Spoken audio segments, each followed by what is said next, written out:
O que acontece se a Ucrânia não consegue mais deter a Rússia? O fato da Ucrânia ter movido a opinião pública do mundo teria alguma influência neste resultado? Vamos lá, eu acho que se o governo cair, e vamos imaginar essa frase, o governo cair, com vários sentidos. Isso tem vários significados. O que é o governo cair? O significado mais óbvio é Zelensky foi morto, o governo ficou acéfalo, Kiev foi inteiramente tomada. O que vai acontecer? Aí é a pergunta. A Rússia vai ocupar a Ucrânia? Eu não creio que seja a intenção da Rússia ocupar a Ucrânia.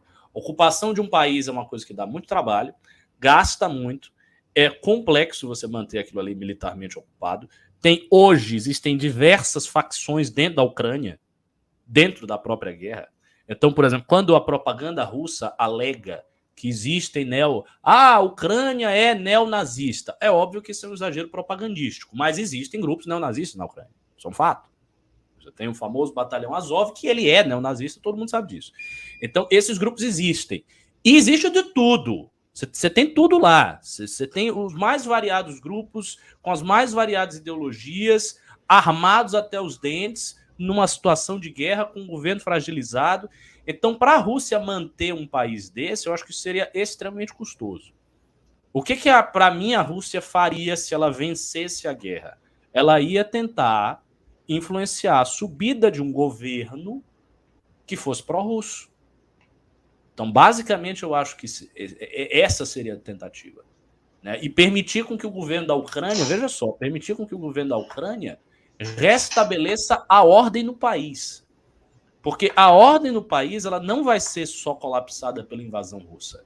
Ela vai ser colapsada pelas medidas desesperadas que foram tomadas em função da invasão russa. Em especial, Zelensky tomou duas medidas absolutamente desesperadas.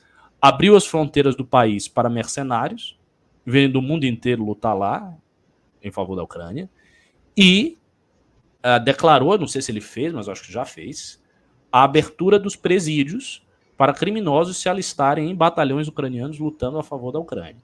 São duas medidas muito desesperadas. Está abrindo o país para mercenários e está abrindo os presídios. Então, por que o cara fez isso? O cara fez isso porque a situação é desesperadora. E ele está tomando medidas desesperadas. Só que isso enfraquece a estrutura de poder. Um dos pilares do Estado moderno é o famoso monopólio da violência, como já ensina Max Weber. O Estado moderno tem um monopólio da violência. Então, dentro de um território cuja soberania é exercida por um Estado moderno, não pode haver facções que disputam com esse Estado. Por exemplo, qual é um dos maiores problemas do Brasil? A presença de facções criminosas ligadas ao narcotráfico. E regiões inteiras do Brasil onde a polícia não vai, onde o Estado não vai. Isso é um sinal de quê? Sinal de debilidade do Estado naquilo ali. No caso de uma situação de guerra, isso é pior, porque você pode ter uma debilidade geral do Estado, ou seja, vários grupos paramilitares reivindicando um monte de coisa. Talvez esses grupos, por exemplo, se juntem e resolvam fazer um pedaço lá da Ucrânia, que é deles, e tomar aquele pedaço. Nunca se sabe. Então, eu acho que teria isso. A opinião pública do mundo... A opinião pública do mundo tem influência, mas não é tanta. Vai depender do resultado material, eu acho. O que você acha, Beraldo? Não, acho que é por aí mesmo. A estratégia de solução que agrade aos russos só pode ser a ascensão de um governo que apoie a Rússia e que mantenha ali a garantia de que a Ucrânia não entrará nem para a União Europeia e nem para a OTAN.